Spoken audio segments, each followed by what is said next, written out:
Hello everybody, you're watching Witches of the Moon. It is Saturday. I'm your host, Desert Siren, and this week is Q&A. So I have lots of questions. I'm just going to jump right on in and here we go. Okay, Miss Trina asked me, what is your opinion on being taught the craft and self-teaching? Do you think one has more benefit over the other? Yes and no. My hair is all messed up.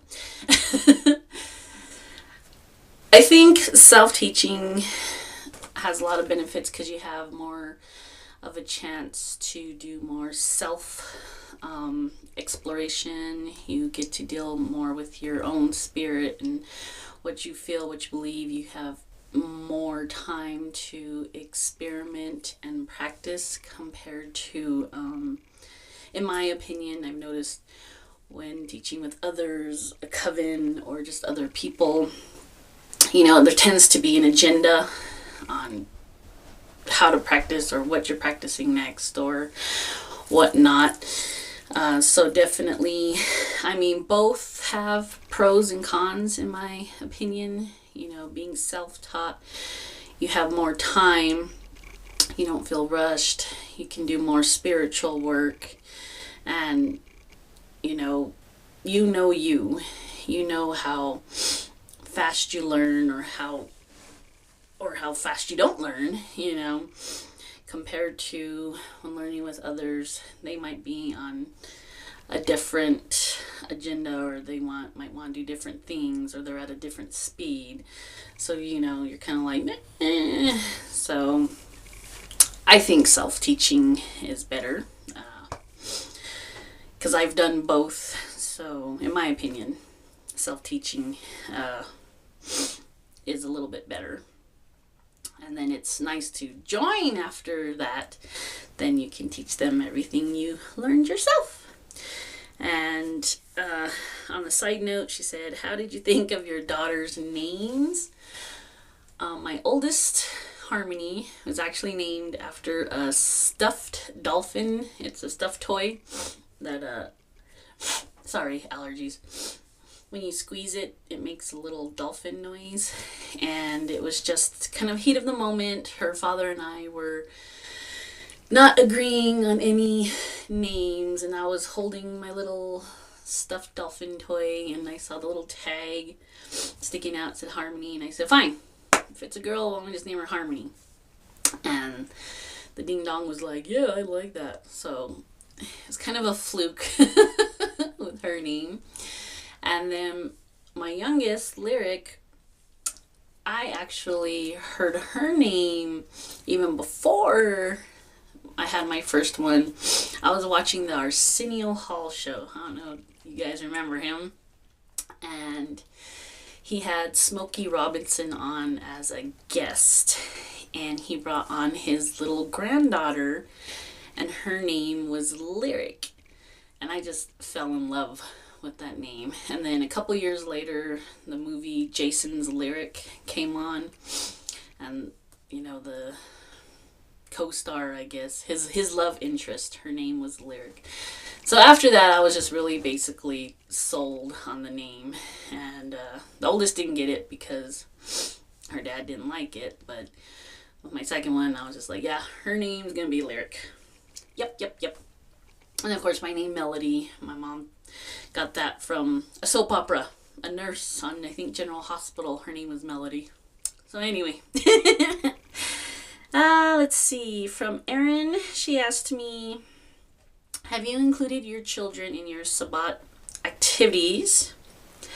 What has been your favorite thing to do while celebrating your Sabbat? I try to include them in ritual, because one of the things I've had to personally get over is, especially in a public or group setting, I tend to get really, really, really nervous with rituals in front of people for some reason.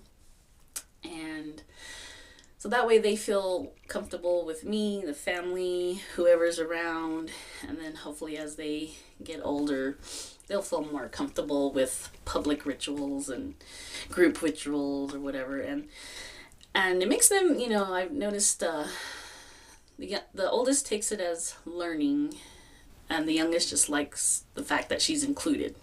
You know. Our favorite thing to do while celebrating a Sabbat, it depends on which Sabbat. One of our major ones is Beltane, and both of them do so much because it's actually a community event that we go to, and both girls are really, really active in a lot of things. But as far as here at the house, I try to include them in the ritual. Let's see. Nimbus asked me, are there any witches in your area, or you one in a few? If so, do you occasionally practice with your local witches? Yes and yes. There are quite a bit of pagans in my area. It just seems like everyone's kind of still in hiding, or, I feel like, the Masons or something, we have to have little codes and symbols or marks or whatever to identify each other. But there is, there is a few, once you know where to look, know who to get in touch with, there is quite a few groups and different types of events and gatherings. And like I said before, one of the main things, they do all of them, but one of the main things is Beltane, and that one's really big. The one that I go to, there's a couple of events in the area, but the one that I go to, a couple of our state and I think New Mexico, Colorado are the ones they get together and make it a big thing. So it's kind of neat because then you get to meet fellow pagans and witches from another state and whatnot. So yeah. Miss T said, do you find it important to work with the moon cycles, and why?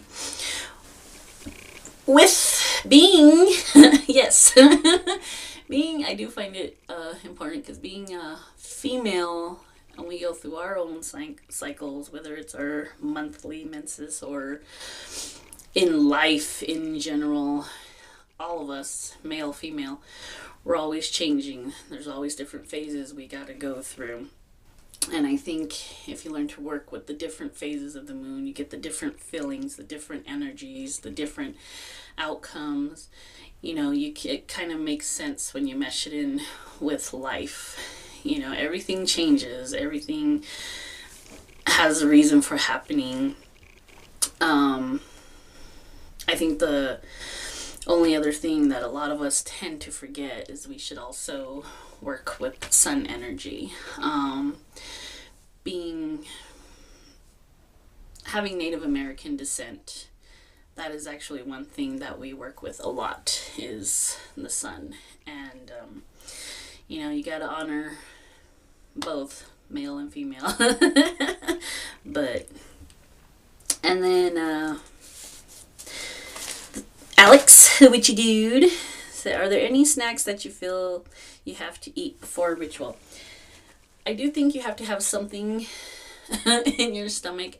Nothing heavy. I'd stay very light. I prefer a type of melon like honeydew, cucumber, something clean, something fresh, because you are going to need the protein, the sugars, because especially depending on what type of ritual, it's going to take a lot of your energy. It's going to take a lot out of you, and you're going to be starved after. Like, I don't care what ritual I do, whether it's small or big or whatever, I'm hungry after. So definitely, to have your ritual feel complete and done correctly, you don't want to be belching or burping or anything. So that's why I feel like light snacks. I just say clean because it leaves your palate nice and refreshed. That's why I like I really do love like any cucumbers or even tomatoes, or honeydew's my favorite, watermelon, something that's really refreshing. And especially with the melons, you have the sugar, so that way you can have a really awesome ritual. Bay asked, are there any magical practices that you ethically disagree with, or do you believe everything has its place for some people? I do believe everything has its place for some people. There are some things I've seen and I know, I'm not one for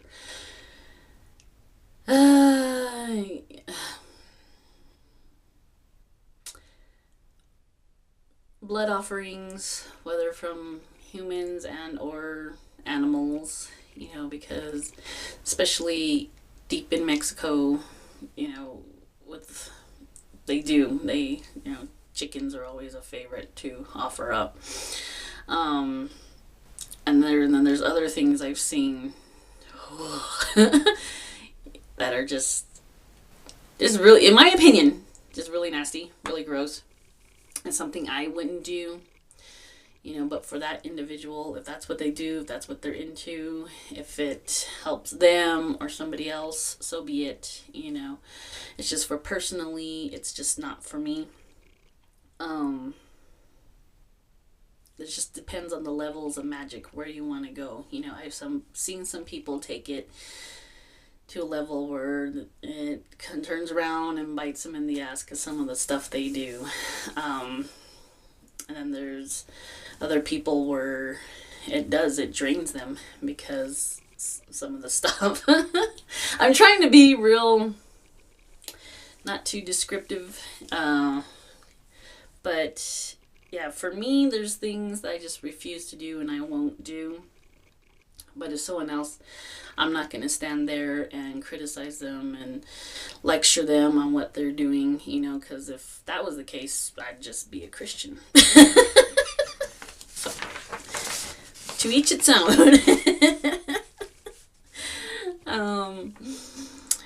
Miss Amy asked me, what is my favorite Sabbat?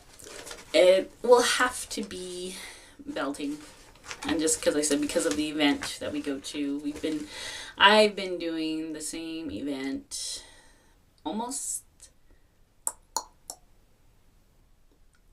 I think even before I became pagan. I went with some friends and they just told me that how awesome it was. And I just kept going, and for me, it's very spiritual because it's evolved for me. First I went as an outsider, kind of like, looking around and what is this or whatever, and to gradually getting comfortable, actually participating in ritual, doing the maypole, and now having the opportunity to bring my family into it, having my daughters participate, and it's very a special, sacred time for me. Let's see. From Poe, what is your absolute favorite witchy item to craft and why? Smudge fans. And I think one of the reasons I like to create them because they all come out looking different.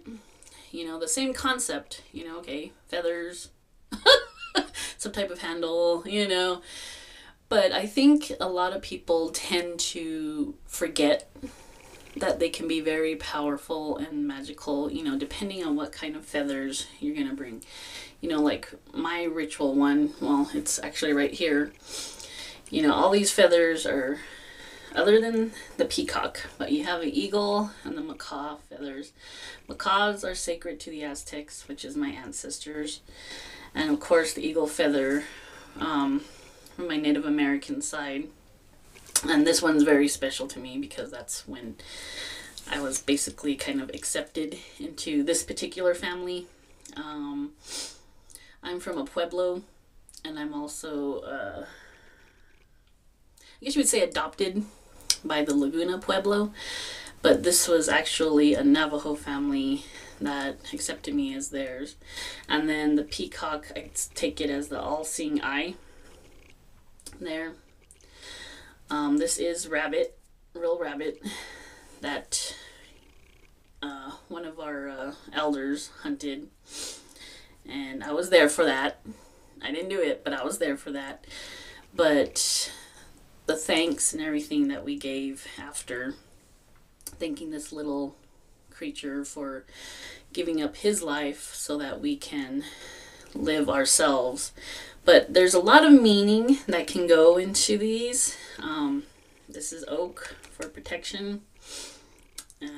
Got my protective turquoise on that, because when using my smudge fans, I cleanse a lot of homes, properties, even people, and there is some bad stuff attached, you know, sometimes.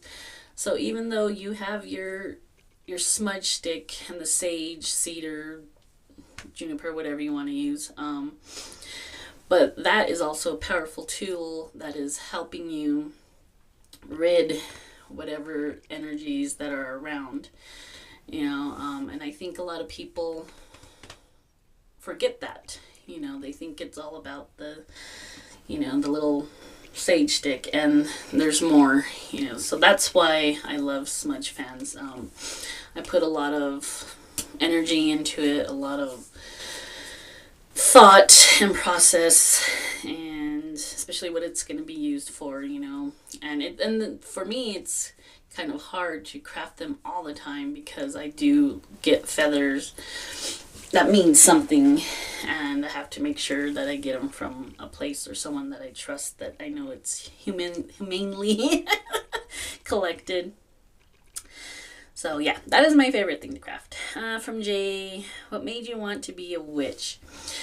I didn't even know they existed, or, you know, other than fairy tales.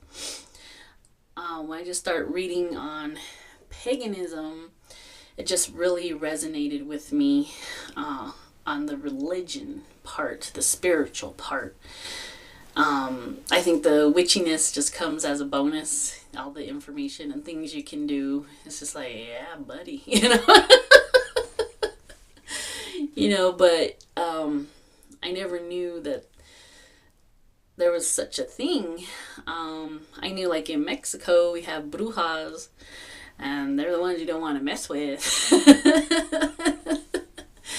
You know, but you didn't, in the Latin community, you don't see them as, you know, pointed hats or broomsticks. You know, you just see them as people you don't want to mess with. So I never, ever in a million years thought I want to be one of those, because I was afraid, you know. But, so, yeah. Just came as a bonus once I started reading up on paganism. Let's see. Blythe asked me, what are your beliefs on hexing / cursing, and what situations do you feel it may be called for? Personally, I don't. You know, I really believe in karma, and what goes around comes around.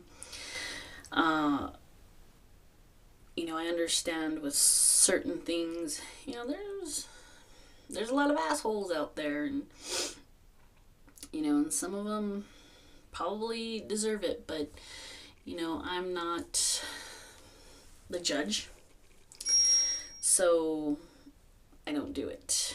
I'm really I'm really old school. You know, if someone pisses me off, it has nothing to do with my practice or spiritual practice. I'm just gonna go and physically kick your ass. I'm not gonna mess around with a hex or a curse. I'm just gonna come get you. So, okay. From Lisa, if you can go anywhere in the world, where would it be? It'd be with you. I've always wanted to visit the UK. I don't care where. I just want to go somewhere where there's green. You know, being a desert dweller, born and raised. You know, I just, I want to go over there. I want to go with you guys. And Yvonne asked, do you think it's a parent's responsibility to teach a child a path or let them discover one on their own. You know, parents are a big influence on children. But I definitely believe, for me, you know, open their eyes to all religions. That's one thing I did with my oldest daughter, and I'll probably do with my youngest, is I want them to experience everything on their own. Because whether, you know, and I'll accept them either way, whether they pick paganism or whatever, you know, even if they wanted to be a Christian. Because I want them to feel comfortable and go with a religion that resonates with them the same way mine resonated with me.